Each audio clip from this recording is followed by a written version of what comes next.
Voltamos para o último bloco do nosso programa. Estamos conversando com o juiz do trabalho, Jorge Luiz Soutomaior, sobre dumping social nas relações de trabalho.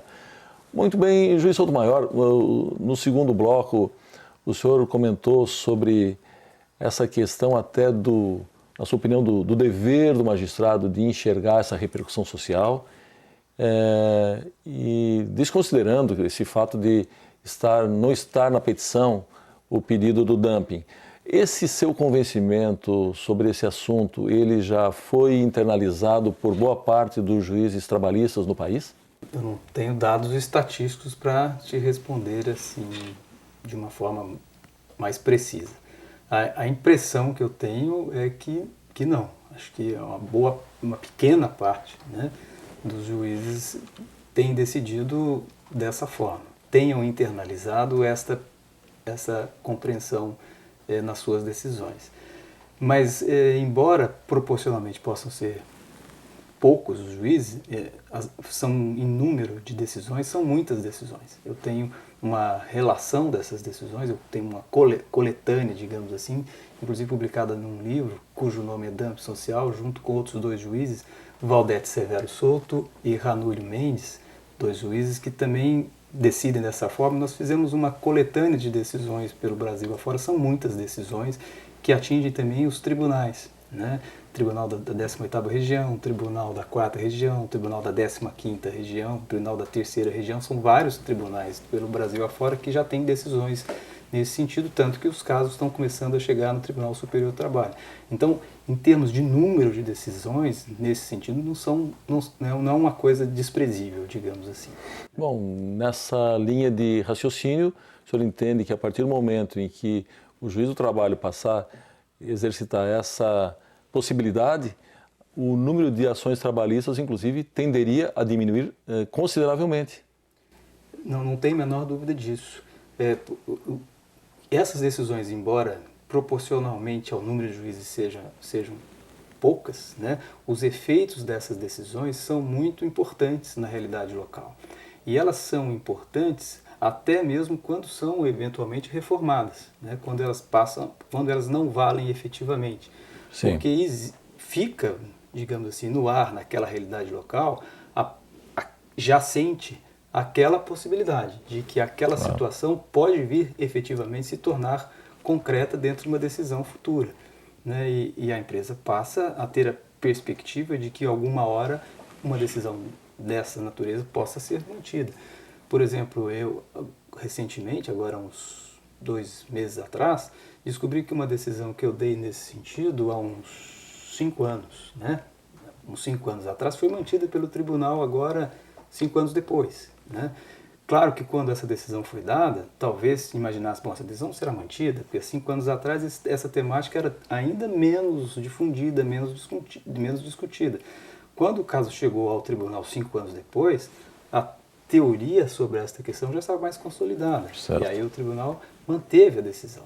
Então, o que vai acontecer com essa temática para o futuro, eu imagino que nós tenhamos um direcionamento de uma consolidação disso, ainda que os passos tenham sido lentos, vagarosos, mas as mudanças naturalmente são assim, né? Certo. E é bom que sejam também, porque há muita discussão, muito debate e elas vão mudando de uma forma mais sólida, né? Não é simplesmente uma posição de uma pessoa isolada, passa a ser uma posição institucional, uma posição da própria magistratura.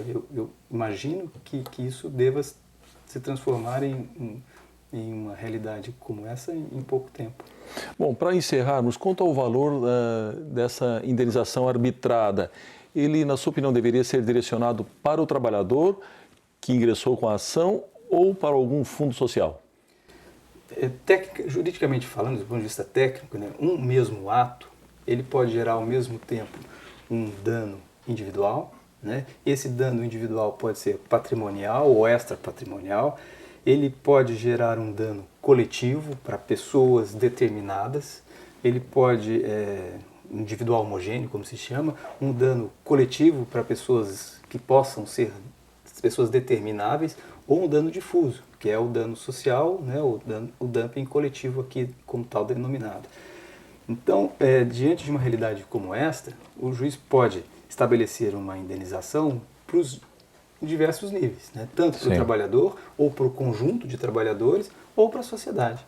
E direcionando essas indenizações proporcionalmente a cada um, gerando os efeitos consequentes, né? Pensando nas esferas diferentes. Sim. Então, uma coisa necessariamente não elimina a outra. A indenização. Não são excludentes. Não são excludentes. A indenização para o trabalhador, que foi vítima imediata, e acho que é isso importante, que exista mesmo, né? Que ele seja reparado, mas também para a esfera pelo conjunto da sociedade. E essa indenização para a sociedade, em preferência, deve se situar no local onde ocorreu o dano, né? Na localidade onde ocorreu o dano. Então, me parece um equívoco que tem sido cometido, né? Essa de direcionar a indenização para o Fundo de Amparo ao Trabalhador, para o FAT, porque, embora tenha uma amplitude nacional de proteção ao trabalhador, aquela coisa toda, ela foge da realidade local, ela deixa de ter um efeito, digamos, mais didático, né? De exemplo, digamos Sim. assim, para aquela realidade local. Eu acho que seria mais próprio. Mas aí, repare, não é tão importante a gente... É importante, mas é secundário definir para quem a indenização vai, né? Eu não diria que há um erro técnico, como eu disse, a respeito desse direcionamento. O importante mesmo é que exista a punição, ou seja, que a indenização de fato ocorra para aquela empresa que pratique o dano social, né? Sendo sumamente deixar claro que essa punição para a empresa que pratica o dano social não é uma atitude contrária, digamos, ao sistema econômico ou uma forma de punir as empresas. Muito pelo contrário, é uma forma importante de preservação do modelo econômico para favorecimento de uma concorrência dentro de uma perspectiva leal, né, que nosso sentido que proíbe a concorrência desleal, e proibindo que essa concorrência se faça a partir do rebaixamento das questões sociais que são relevantes para a preservação desse modelo de sociedade.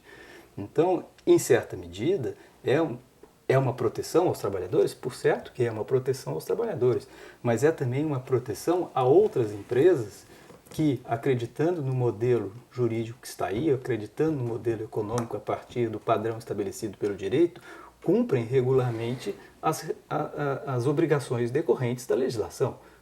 É uma forma de proteger essas empresas para que elas não sejam prejudicadas por outras empresas que descumprem a legislação. Isso é sumamente importante deixar isso aqui bastante claro. Bem, juiz Sotomayor, tempo esgotado e eu agradeço muito pela sua entrevista. Ok. Chegamos ao fim do nosso programa. Hoje conversamos com o juiz do trabalho, Jorge Luiz Sotomayor, sobre dumping social nas relações de trabalho. Voltamos semana que vem com mais um tema do seu interesse. Até lá!